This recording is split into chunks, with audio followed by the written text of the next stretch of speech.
우리 빌레몬서 1장 4절에서 7절 말씀 함께 보겠습니다. 한 절씩 교독하겠습니다. 내가 항상 내 하나님께 감사하고 기도할 때에 너를 말함은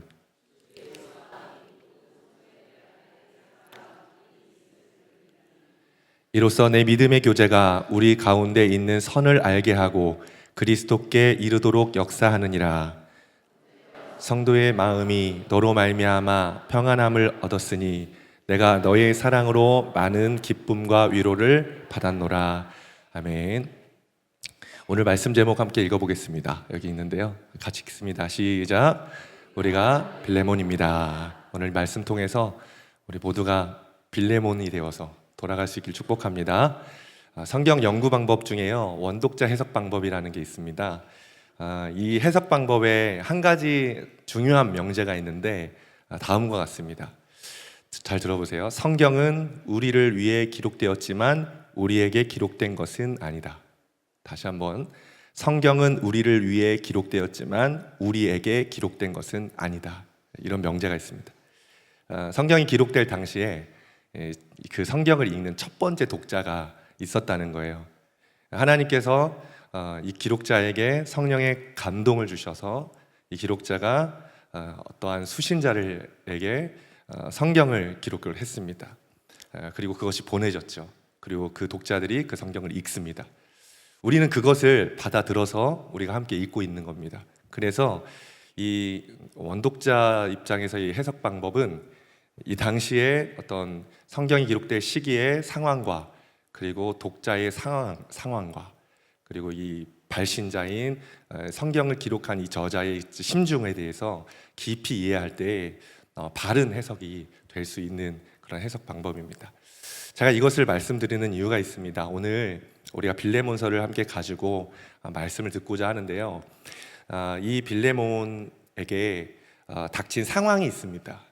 이 빌레몬의 상황이 어떠한지 이것을 이해하는 것이 굉장히 중요합니다. 그래서 이 빌레몬이 누구인지, 그리고 바울은 지금 이 편지를 왜 썼는지, 또 바울이 편지를 쓰면서 바울의 심정은 어떤 것인지 우리가 이해하면 이 메시지가 분명하게 파악이 될 수 있습니다. 그런 마음에서 우리가 이러한 관점에서 우리 함께 말씀을 좀 나눴으면 좋겠습니다. 오늘 빌레몬서가 기록된 당시의 배경이 있는데요, 이 빌레몬서를 이해하기 위해서는 사도행전 21장으로 가야 합니다. 바울이 사도행전 21장에서 3차 전도 여행을 마치고 가이사랴로 돌아오고요, 가이사랴에서 예루살렘으로 올라가려고 하죠. 그때에 이 가이사랴에서 전도자 빌립의 집에 잠시 머물게 됩니다. 이 전도자 빌립에게는 예언하는 4명의 딸이 있었습니다. 그때 이 한 명의 딸인 아가보라는 예언자가 있었는데요, 이 예언자가 예언적인 행동을 합니다. 바울에게 다가와서는요, 바울의 허리띠를 주섬주섬 푸는 거예요. 그리고 그 허리띠로 자신의 손과 발을 묶습니다. 그러면서 이렇게 얘기합니다. 유대 사람이 예루살렘에 이 허리띠 임자를 유대 사람이 예루살렘에서 이 허리띠 임자를 이와 같이 묶어서 이방 사람들의 손에 넘겨줄 것이라고 성령께서 말씀하십니다. 이렇게 얘기해요. 이 이야기를 함께 듣던 사람들이 바울이 예루살렘으로 가는 것을 가로막습니다. 가지 마십시오. 당신 죽습니다. 그럼에도 바울은 예루살렘으로 갑니다. 결국에 바울은 예루살렘에서 유대 사람들에게 붙잡히게 되죠. 그리고 유대 사람들이 바울을 죽이려 합니다. 다행히도 천부장과 이 로마 군인들이 바울을 보호합니다. 그리고 이 바울을 의회 재판석에 세우게 되죠. 그때 바울이 이제 황제께 상소를 합니다. 그리고서 바울은 죄인의 신분을 가지고 로마로 가게 되죠. 로마에 가서 감옥에 갇히게 됩니다. 근데요, 이 바울이 갇혔던 이 감옥은 좀 자유로운 곳이었습니다. 그래서 사람들이 왕래할 수 있고 사람을 만날 수 있는 이렇게 가택연금 같은 그 셋집 같은 그러한 감옥이었어요. 그래서 거기에서 머물면서 사람들을 만났는데 그때 만난 사람 중에 한 사람이 바로 오네시모라는 사람입니다. 이 오네시모는요, 빌레몬이라고 하는 주인의 집을 도망쳐서 로마까지 온 노예였습니다. 근데 여러분 재미있는 게 뭐냐면요, 바울과 빌레몬이 서로 잘 아는 관계예요. 그런데 빌레몬의 종이 바울을 만나게 된 거예요. 어떻게 이런 만남이 있을 수 있을까? 그러니까 오네시몬을 만났는데 너의 주인이 누구야? 빌레몬입니다. 빌레몬이라고? 이렇게 된 겁니다. 그러니까 자기가 아는 동역자 같은 빌레몬의 종이 찾아온 겁니다. 그리고 바울과 만나게 된 거죠. 그러면서 바울이 이 빌레몬을 복음으로 양육합니다. 그리고 빌레몬이 놀랍게 변화가 되죠. 그리고 다시 이 오네시모를 빌레몬에게 보내기 위해서 편지를 씁니다. 그것이 빌레몬서예요. 이해가 되시나요? 네, 제가 떨려가지고 막 말이 계속 빌레몬이라고 한 것 같기도 하고 오네시모라고 한 것도 계속 헷갈려요. 네. 제가요 최근에 어느 성경 연구 단체에 성경 공부를 하러 다닙니다. 한 8주 정도 됐어요. 물론 신천지는 아니고요. 검증된 성경 공부 단체고요. 담임 목사님께 허락을 받고 추천서를 받아서 지원해서 이렇게 다니고 있습니다. 제가 그때 이제 첫 강의로 배운 게 빌레몬서였어요. 근데 이제 제가 그때 상황이 제가 심중적으로 마음이 많이 힘든 상태였습니다. 사역 가운데 좀 어려움이 좀 있었어요. 교회는 사람들이 이제 모인 곳이라 이제 관계가 이제 다 얽혀 있잖아요. 그러면서 어떤 이슈가 생겼는데 제가 그 과정을 이제 해결하는 과정 속에서 어떤 저의 미흡함과 부족함 때문에 이렇게 어려움이 있었던 거예요. 제가 마음이 굉장히 낙심되고 이렇게 절망 가운데 있었습니다. 그런 상태에서 이 첫 주에 여기를 가서 빌레몬서 강의를 듣는데 정말 하나님이 저에게 주시는 말씀같이 느껴지는 거예요. 그래서 이 빌레몬서를 들으면서 정말 많은 회복이 됐습니다. 그리고 저의 어떤 부족함들을 회개하고 목회에 대해서 하나님이 사역자에 대한 그런 부분들을 하나님 말씀하시는 것들이 있어서 정말 많은 깨달음을 얻고 돌아왔던 시간들이 있었습니다. 그때 저에게 정말 중요한 저를 살렸던 말씀이었어가지고 이것을 여러분들과 함께 나누기를 원하는 겁니다. 그래서 다는 나눌 수 없고요. 저는 이걸 3시간을 들었는데 다는 나눌 수 없고 여러분과 20분 동안 짧게 정말 일부분만 여러분과 함께 이 부분을 나눴으면 좋겠습니다. 말씀을 좀 들어가면요, 지금 바울이 억울한 누명을 쓰고 감옥에 갇혀 있습니다.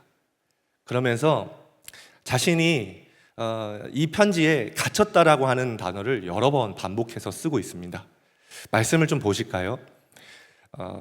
빌레몬서 1장 1절에 보면은 그리스도 예수를 위하여 갇힌 자 된 바울과 라고 하고 있어요.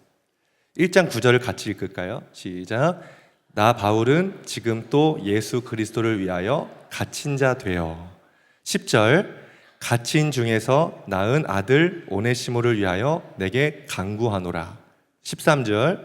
내 복음을 위하여 갇힌 중에. 23절. 그리스도 예수 안에서 나와 함께 갇힌 자 에바브라와. 여기서 바울이 나 갇혔다, 나 갇혔다, 나 갇혔다 한 번만 얘기하면 되는데 기가 닳도록 갇혔다, 갇혔다, 갇혔다 계속 얘기해요. 갇힌 줄 모르나요?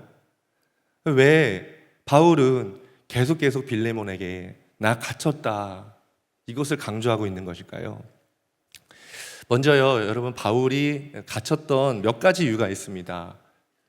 바울은 어떤 루머를 지금 뒤집어 쓰고 있습니다. 첫 번째는 율법을 지키지 않는다는 루머였습니다. 네, 여러분, 사도 바울이 율법을 지키지 않았나요? 사도 바울은 누구보다도 율법을 중요하게 여겼던 사람입니다. 그래서 로마서를 보면 우리가 믿음으로 이 율법을 폐하겠냐?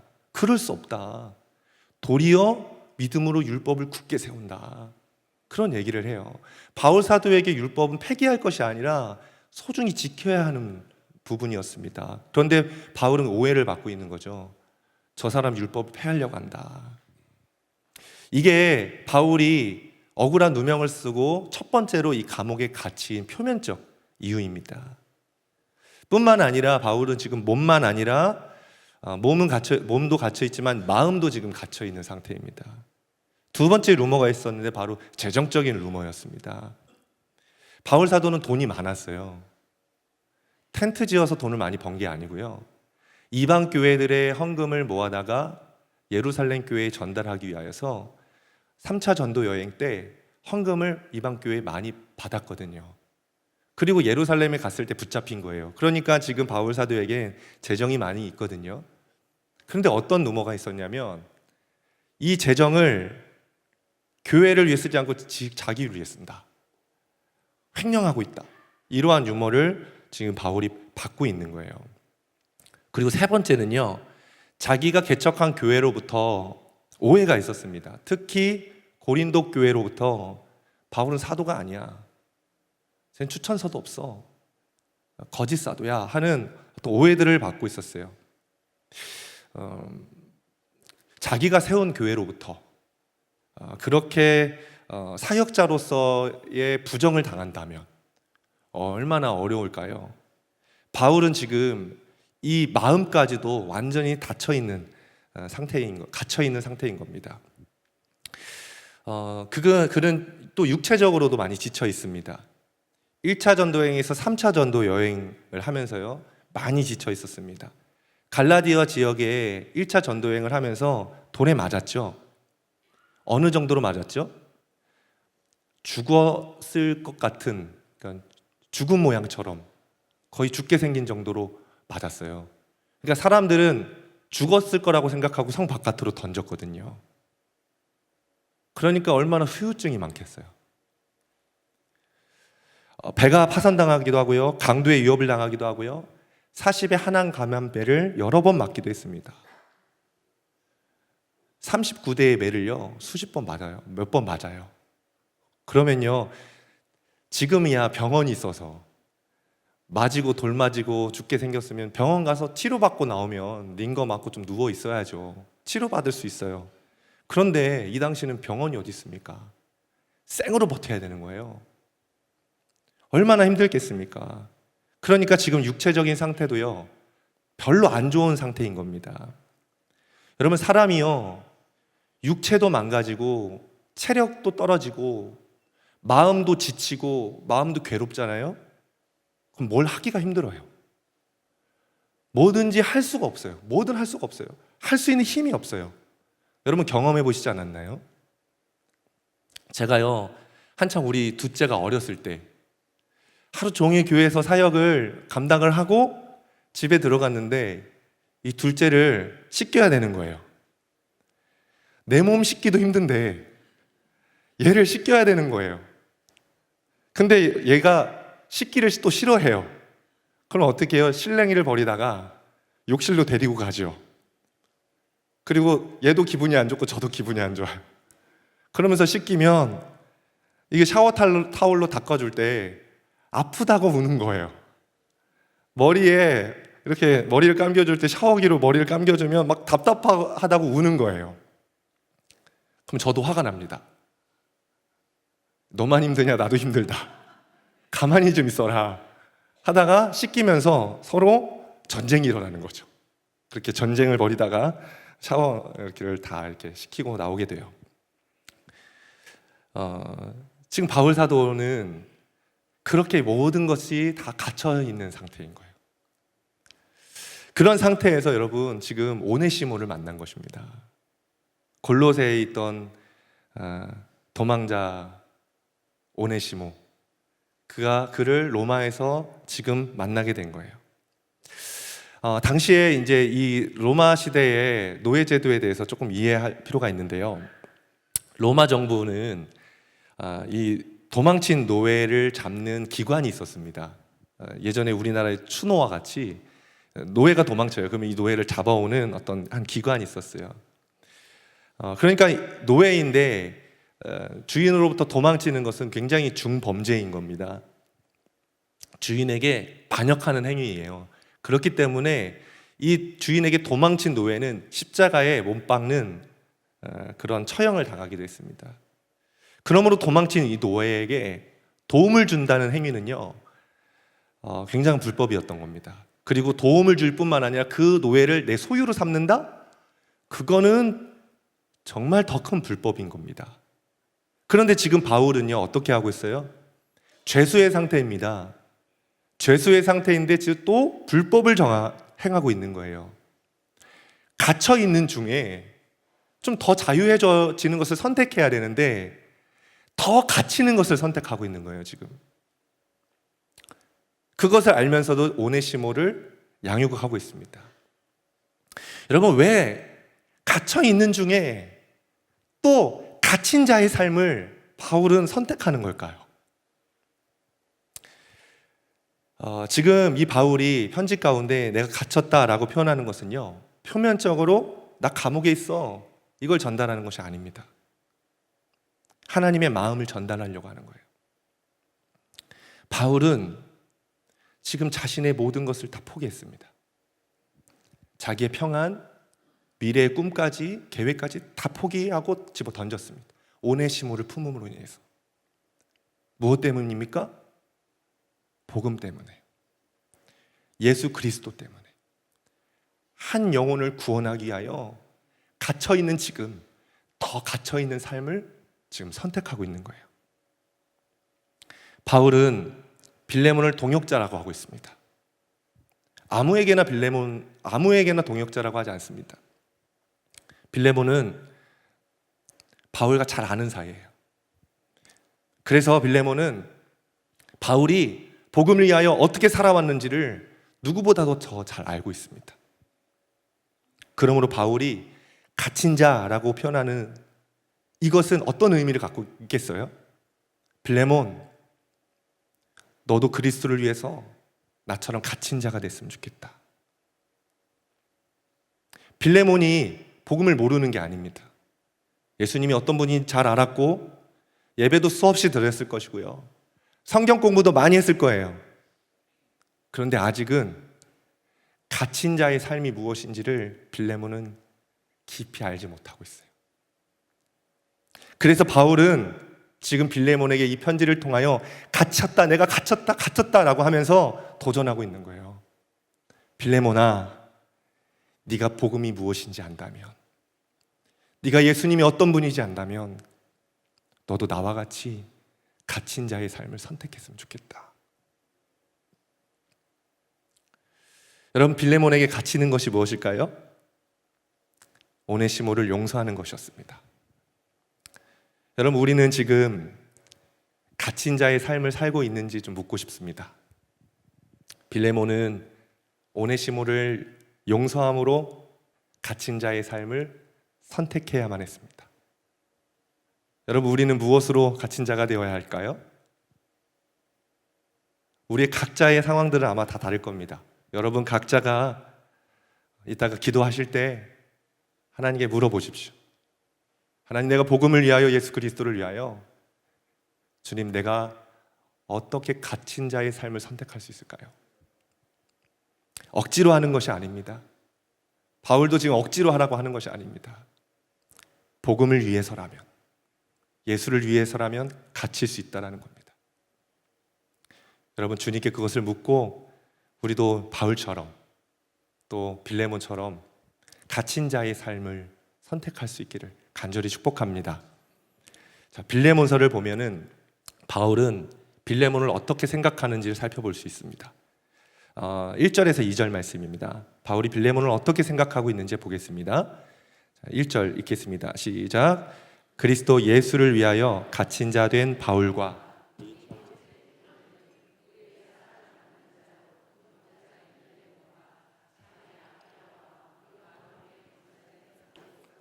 내 집에 있는 교회에 편지하노니.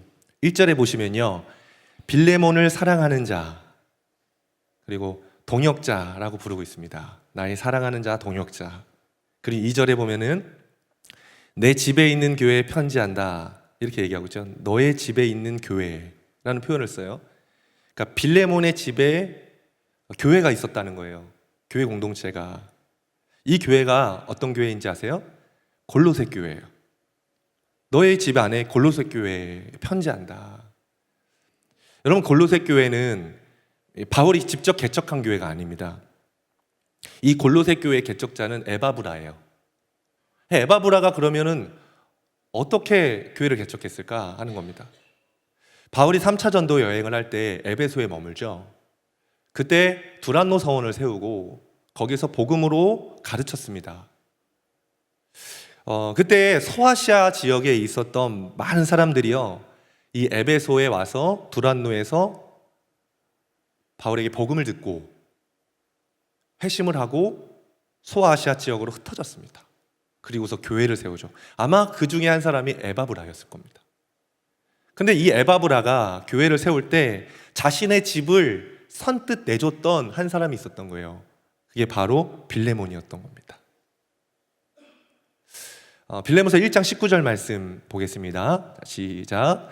나 바울이 친필로 쓰노니 내가 갚으려니와 네가 이 외에 내 자신이 내게 빚진 것은 내가 말하지 아니하노라. 빌레몬이 바울에게 빚을 졌다고 하고 있습니다. 바울에게 얼마나 빌린 걸까요? 돈을 빌렸을까요? 그게 아닌 거예요. 빚을 졌대요, 바울에게. 어떤 빚일까요? 복음의 빚, 사랑의 빚을 진 거예요. 복음을 듣고 인생이 변화됐습니다. 한 사람의 인생이 변화됐어요. 여러분도 그 복음의 빚, 사랑의 빚을 받으셨죠? 우리는 주님께 그 빚을 진 자들입니다. 자, 5절 말씀 읽겠습니다. 시작. 주 예수와 및 모든 성도에 대한 내 사랑과 믿음이 있음을 들음이니 이로써 내 믿음의 교제가 우리 가운데 있는 선을 알게 하고 그리스도께 이르도록 역사하느니라. 5절에 빌레몬은 사랑과 믿음이 있는 사람이라 하고 있어요. 빌레몬은 지금 사랑과 믿음이 있어요. 자, 그리고 6절에 보면요, 빌레몬은 믿음의 교제를 할 줄 아는 사람이라 하고 있어요. 그는 믿음의 교제를 할 줄 아는 사람이에요. 여러분, 믿음의 교제가 뭘까요? 교제라는 것은 헬라어로 코이노니아라고 합니다. 네, 코이노니아라는 것은 단순한 친목을 나누는 정도라고 해석해서는 안 됩니다. 우리는 교제라고 생각하면 그냥 이렇게 관계를 나누는, 관계 맺기 정도로 우리가 이해하고 있잖아요. 그런데 코이노니아라고 하는 이 헬라어 단어는 포괄적인 것을 얘기합니다. 물질과 시간과 마음까지 함께 나누는 것을 이야기하는 겁니다. 예수님께서 승천하시고 교회가 세워지죠. 그러니까 초대교회도요, 좀 급이 있어요. 고린도 교회, 이 빌립보 교회는 조금 후대의 교회고요. 진짜 초대교회, 맨 처음 교회, 이 교회가 진짜 초대교회예요. 근데 이 초대교회는 어땠습니까? 나눔을 실천했어요. 소유를 나의 것이라 주장하지 않고 교회에 나눴고, 시간을 나눴고, 가정과 집을 서로 나누었어요. 진정한 코이노니아가 있는 거예요. 여러분, 우리에게도 이런 코이노니아가 있어야 돼요. 진짜 우리의 모든 것들을 다 내어줄 수 있는, 교우들을 위해 내어줄 수 있는 헌신이 있다면 아마 교회는 정말 아름다워질 것입니다. 그러니까 여러분, 이 믿음의 교제라는 것은 쉽게 말하면요, 믿는 사람들이 자신의 믿음을 서로 주고받는 교제를 이야기합니다. 그러니까 불신자들은 할 수 없는 겁니다. 믿음이 있는 사람들이 자신의 믿음을 서로 주고받는 이 행위, 이것이 교제인 거예요. 그런데 지금 빌레몬은 믿음의 교제를 할 줄 아는 사람이라고 하고 있습니다. 여러분, 이것은 엄청난 의미를 갖고 있는 겁니다. 믿음의 교제를 할 줄 아는 사람. 바울과 빌레몬은 여러분 어떤 관계입니까? 서로 믿음을 주고받는 관계예요. 여러분도 믿음의 교제를 할 줄 알지요? 그래서 서로 간의 믿음을 함께 주고받고 있으십니까? 저와 여러분들이 함께 믿음을 주고받는 믿음의 교제가 있기를 축복해요. 바울과 빌레몬은 믿음의 교제를 할 줄 아는 자였어요. 나의 믿음을 빌레몬에게 주고 빌레몬의 믿음을 내가 받는. 그런데 지금 오네시모라는 사람이 등장한 거예요. 오네시모는 믿음의 교제를 할 줄 모르는 사람이었던 거예요. 그런데 오네시모가 복음을 듣고 예수를 알고 변화됐어요. 그리고 이젠 그가 믿음의 교제를 할 줄 아는 자가 됐어요. 주인의 것을 훔쳐 달아났던, 도망갔던 이기적인 인간이었는데 이제는 자신의 물질과 시간과 모든 것을 함께 내어줄 수 있는 그런 사람으로 변화된 거예요. 그래서 이제는 바울과 오네시모가 서로 믿음을 주고받는 교제 속에 있었기 때문에 그 오네시모를 보내면서 뭐라고 하고 있는 거예요? 믿음의 교제를 할 줄 아는 오네시모야, 빌레몬아 라고 하는 거예요. 이제 오네시모도 우리와 같이 믿음의 교제를 할 줄 알게 됐다. 너가 오네시모를 만나면 이제는 종이 아니라 믿음의 교제를 하는 그런 형제로 맞아줄 수는 없겠니? 그러한 말인 것입니다. 여러분, 또 한 가지는요, 바울이 이 믿음의 교제를 할 줄 아는 사람이라고 언급한 이유가 있습니다. 바로 그동안 오네시모는 빌레몬의 소유였어요. 빌레몬 한 사람의 종이었어요. 그런데 이제는 믿음의 교제 안에 형제가 되었기 때문에 더 이상 빌레몬 한 사람의 종이라 할 수 없는 거예요. 그래서 이제는 돌아가면 오네시모를 너희가 함께 나누어 가졌으면 좋겠다. 너 한 사람의 종이 아니라 교회가 모든 사람들이 함께 나누어 갖는 그런 형제가 되었으면 좋겠다 라고 말하고 있는 겁니다. 근데 여러분, 이게 쉬운 일일까요? 빌레몬의 상처를 생각하면 결코 이게 단순한 것이 아닙니다. 18절 함께 읽어볼게요. 함께 읽겠습니다. 자, 시작. 그가 만일 내게 불의를 하였거나 내게 빚진 것이 있으면 그것을 내 앞으로 계산하라. 이 표현을 보면은 불의를 행했대요. 어떤 불의인지는 모르겠어요. 근데 용서받지 못한 어떤 불의였겠죠. 근데요, 내게 빚진 것이 있으면 내 앞에 계산하라. 내가 갚아줄게. 이런 얘기예요. 그러니까 추측해 보면은 어떤 그 빌레몬의 재산상에 큰 손해를 입힌 것 같다라고 알 수 있습니다. 여러분, 사람이 어떤 재산상의 손해도 큰 상처지만 제일 큰 상처는 내가 믿었던 사람, 사랑했던 사람에게 배신을 당하는 것만큼 힘든 게 없어요.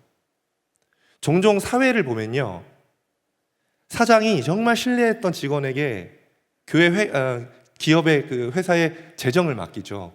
근데 그 직원이 몰래 그것들을 횡령하고 있다가 퇴사를 해요. 그리고 나중에 그게 밝혀지는 거예요. 그때 이 사장에게 찾아오는 이 상실감과 이 데미지가 굉장합니다. 제가 오래전에 제자훈련을 하는데 정말 오래전이었어요. 우리 형제님 한 분이 그 사랑으로 사는 사람 단원을 나누는데 내가 정말 용서가 안 되는 한 사람이 있다는 거예요. 다른 사람 다 용서해도 이 사람 내가 정말 용서하기가 어렵다는 거예요. 사연을 들어보니까 평생 동안 정말 열심히 살았어요. 그리고 직장에서 퇴직을 하며 평생 동안 모은 돈이 있어요. 수억 원의 돈이 있어요.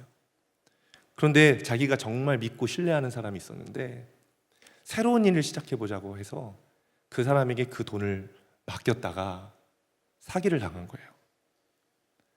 그리고 일평생 직장 생활하면서 모았던 모든 돈을 한 번에 다 날려버렸어요. 그리고 이 사람은 구치소에 들어갔고요. 결국 한 푼도 돌려받지 못한 거예요.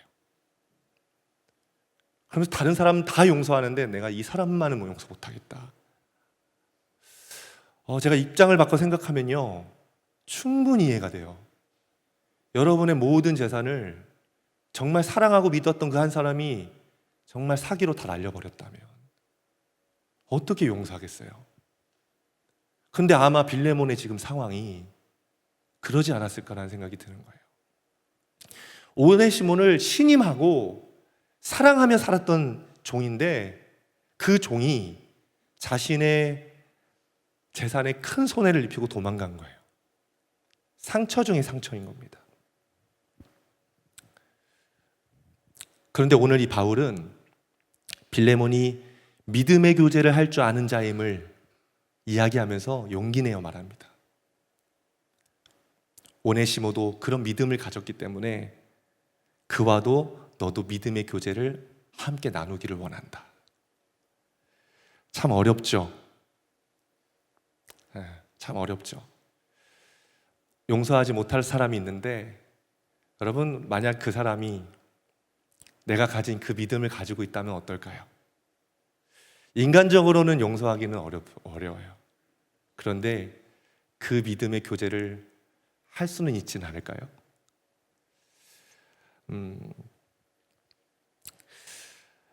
우리 함께 다시 보겠습니다. 우리가 용서받는 삶을 사는 것이 그리스도의 삶을 닮아가는 것입니다. 근데 우리가 그리스도의 삶을 닮아가는 것은 굉장히 중요한 부분입니다. 근데 용서를 하는 것은 굉장히 중요한 부분이 하나가 있습니다. 이 용서 안에는 지혜도 분별도 균형도 필요해요. 그래서 우리가 확인해 볼 것이 무엇이냐면 그 사람의 태도가 정말 바뀌었는가, 이것을 살펴봐야 됩니다. 그렇지 않은 사람을 우리가 용서한다는 것, 이것은 그 사람에게 해가 될 수 있는 거예요. 그래서 용서는 우리의 지혜와 균형을 잘 가지고 해야 되는 그런 영역이라고 생각이 듭니다. 그런데 오늘 말씀을 보면은 바울이 이 빌레몬에게 무조건적으로 용서를 구하는 것이 아니었어요. 이 오네시모가 얼마나 변화됐는지 이것을 지금 보증을 하고 있습니다. 10절에서 11절 말씀을 볼게요. 다 같이 읽겠습니다. 시작. 갇힌 중에서 낳은 아들 오네시모를 위하여 내게 간구하노라. 그가 전에는 내게 무익하였으나 이제는 나와 내게 유익함으로. 자, 10절 말씀 보니까요, 오네시모를 갇힌 중에 낳은 아들이라 하고 있습니다. 복음으로 낳은 겁니다. 복음으로 낳은 아들이 오네시모라고 하고 있어요. 근데 여러분, 바울에게 또 복음으로 낳은 아들이 있죠? 누굽니까? 빌레몬이죠. 그러니까 빌레몬과 오네시모는 이제 주인과 종의 관계가 아니라 아버지를 둔 형제인 거죠. 그거를 말하고 있어요. 11절 볼게요. 그 전에는 내게 무익하였으나 이제는 나와 내게 유익함으로. 전에는 빌레몬에게 무익한 자였지만 이제는 유익한 자가 됐다. 이걸 보증해주고 있는 거예요. 이거 어떻게 알아요? 만나보지 않고는, 살아보지 않고는 알 수 없는 거잖아요. 그런데 바울이 내가 보증한다. 네가 전에는 얘가 무익한 자였는데 이제는 나와 너에게 유익한 자가 됐다 하고 보증한다고 하고 있어요. 12절 말씀 읽겠습니다. 시작. 내게 그를 돌려보내노니 그는 내 신복이라. 신복이라는 것은 헬라어로 스플랑크논이라고 합니다. 이제 감정의 중심인 이 심장, 그리고 이 마음을 의미하는 것입니다. 그러니까 오네시모가 내 신복이다 하는 것은 얘가 내 심장이야, 이런 이야기인 거예요. 13절 말씀 보겠습니다. 시작. 그를 내게 머물러 있게 하여 내 복음을 위하여 갇힌 중에서 내 대신 나를 섬기게 하고자 하나. 너 대신에 나를 섬기게 하고자 하나, 이렇게 얘기해요. 빌레몬과 오네시모를 동등한 위치로 말하고 있는 것입니다. 그러니까 지금 오네시모가 어떻게 유익한 자가 되었는지를 아주 친절하게 설명해 주고 있어요. 그냥 용서해, 이게 아니라 빌레몬이 어떻게 유익한 자가 됐는지 내가 보증한다, 이렇게 다 설명해 주고 있는 겁니다. 지금 바울은 오네시모에게 완벽한 보증인이 되어주고 있습니다. 오네시모가 얼마나 감동했을까요? 쓸모없이 버려진 자신인 줄 알았는데 누군가가 아들이라고 해요. 유익한 자라고 하는 거예요. 심지어 심장이라고 불러줘요. 빌레몬을 대신하여 바울을 섬길 수 있는 자라고 고백을 해주고 있습니다. 완전히 폐기 처분된 인생인데 최고급 명품 마크를 달아주면서 귀하게 여겨주고 있는 거예요. 오네시모의 입장에 생각해 보세요. 눈물 나지 않겠어요? 여러분, 나를 보증해 줄 수 있는 동역자가 있다면 그 사람 진짜 행복한 자인 겁니다. 또 내가 누군가를 보증해 주고 있다면 그 사람도 진짜 행복한 자인 것입니다. 여러분, 저는 교회 공동체가 그런 공동체가 되었으면 좋겠어요. 이렇게 서로가 서로를 보증해 줄 수 있는 관계가 되었으면 좋겠어요. 사람들은요, 참 남의 말 하기를 좋아합니다. 좋은 말 하기보다는 주로 안 좋은 말을 많이 합니다. 크리스찬이 되었어도, 거듭났어도 이 죄성이 쉽게 없어지지가 않습니다. 그러한 세상 속에서 살아가는 우리가 이 세상 속에서 누군가의 보증인이 되어주면 어떨까요? 사람들이 어떤 사람을 뒷담화하고 있을 때, 흉보고 있을 때 그 사람 그런 사람 아니에요. 그 사람 겉보기에는 그렇지만 그 중심은 그렇지 않아요. 보증해주면 얼마나 좋을까요? 여러분들이 세상 속에 나아가 바울이 오네시모를 빌레몬에 대하여 보증해줬던 것처럼 우리도 많은 사람들을 보증해줄 수 있는 그런 사람들이 되었으면 좋겠어요. 특별히 교회 안에서 서로 간에 그런 안 좋은 이야기들이 나올 때 내가 보증하는데 그 사람 그런 사람이 아니야. 그 사람의 중심은 너무 선해. 여러분들이 그 한 사람의 보증인이 되어주십시오. 뿐만 아니라 여러분들이 목회자들의 보증인이 되어주십시오. 우리 목회자들을 보증하고 지켜주십시오. 저희는 우리 성도님들을 보증하고 지켜주기를 원합니다. 그렇게 될 때 교회 공동체와 그리스도의 삶은 정말 아름답게 변화되는 것입니다. 그렇게 되길 간절히 축복합니다. 마지막으로 빌레몬의 이 용서의 동기가 무엇인지를 우리가 알 수 있습니다. 바울과 빌레몬은요, 영적 아비와 아들의 관계 안에 있었습니다. 그렇다면요, 바울은 빌레몬에게 권위 있는 자입니다. 뿐만 아니라 나이도 많다고 하고 있어요. 자, 9절 말씀 읽겠습니다. 자, 시작. 나이가 많은 나 바울은 지금 또 예수 그리스도를 위하여 갇힌 자 되어. 은근슬쩍 자기가 나이가 많다는 걸 언급하고 있어요. 나 나이가 많아. 너보다 나이가 많아. 언급하고 있죠. 그러니까 바울은 권위도 있어요. 내가 너의 아버지야. 그리고 나이도 많아. 그러면 어떻게 하겠어요? 여러분 같으면 용서해. 용서해야지.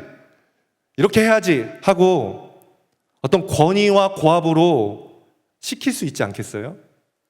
그런데 빌레몬서를 잘 읽어보면 진짜 빌레몬을 존중해주고 배려해주는 것을 볼 수 있습니다. 왜 그랬을까요? 빌레몬으로 하여금 권위에 눌려서 이 요청을 수용하도록 하고 싶지 않았던 겁니다. 그냥 바울이 권위로 말해서 그걸 수용해서 용서하는 게 아니라 빌레몬 스스로가 마음이 움직여서 오네시모를 용서할 수 있기를 바랬던 겁니다. 여러분, 만약 바울이 이 권위와 고압을 사용하여서 용서를 시켰다면 빌레몬은 용서했겠죠. 그런데 어떤 일이 벌어질까요? 빌레몬을 용서했지만 그의 마음은 바울에게 묶이게 될 겁니다. 그리고 그의 용서는 진정한 용서가 아닐 겁니다. 여러분, 우리의 일상 속에서도 정말 많이 경험해요, 이런 걸. 제가 저희 아이들이 이제 초등학교 6학년 그리고 초등학교 3학년이거든요. 근데 지금은 덜 싸워요. 근데요, 몇 년 전만 해도 얘네는 붙었다 하면 싸웠어요. 같이 놀잖아요. 놀면은 기승전 싸움으로 끝나요. 야, 싸울 거면 왜 노냐? 꼭 놀다가 마지막엔 싸우고 끝나요. 그러면요, 제가 싸우고 있는 애들을 불러갖고 너 여기 앉아봐. 네, 여기 앉아봐. 야, 김아람, 너 누나한테 뭐라고 했어? 잘못한 게 뭐야? 이거 잘못했대요. 너 잘못했지? 네, 이러는 거예요. 야, 김나림, 너 동생한테 뭐라고 했어? 동생한테 잘못한 게 뭐야? 뭐 이렇게 얘기해요. 잘못했지? 네, 잘못했어요. 그러면 서로 미안하다고 사과해. 그러면 미안해. 영혼 없는 미안함. 미안해. 서로 사과한단 말이죠. 그리고 돌아서면요, 싸울까요, 안 싸울까요? 또 박터지게 싸웁니다. 사과했는데 박터지게 싸워요. 그리고요, 또 문제가 뭐냐면 제 앞에서는 안 싸워요. 엄마 앞에서는 싸우는데 제 앞에서는 안 싸워요. 그리고 제가 없으면 막 또 싸워요.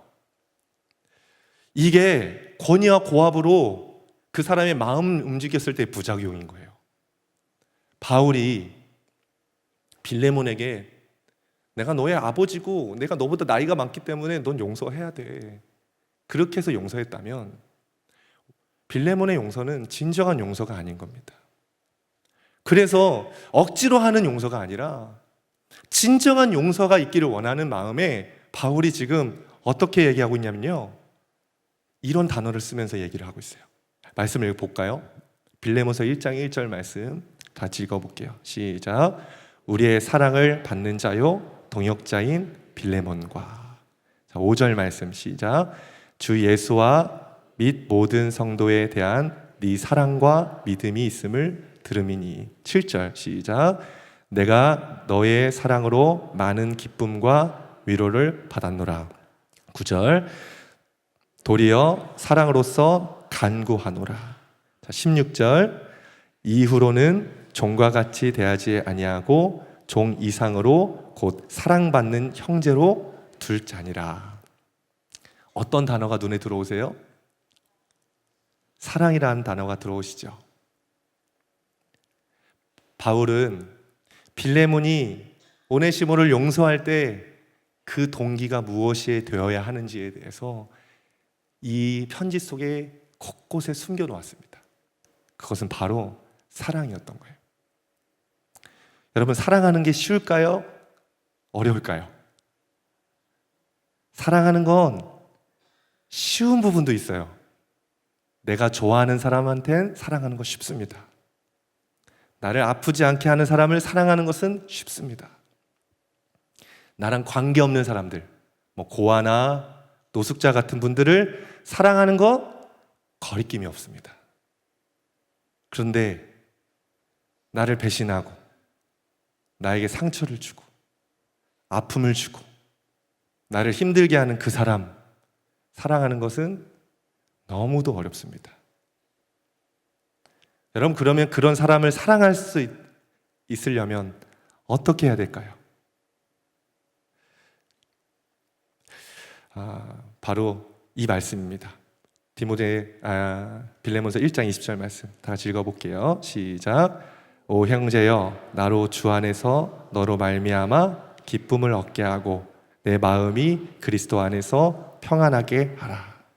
오 형제여, 나로 주 안에서 너로 말미암아 기쁨을 얻게 하고 내 마음이 그리스도 안에서 평안하게 하라.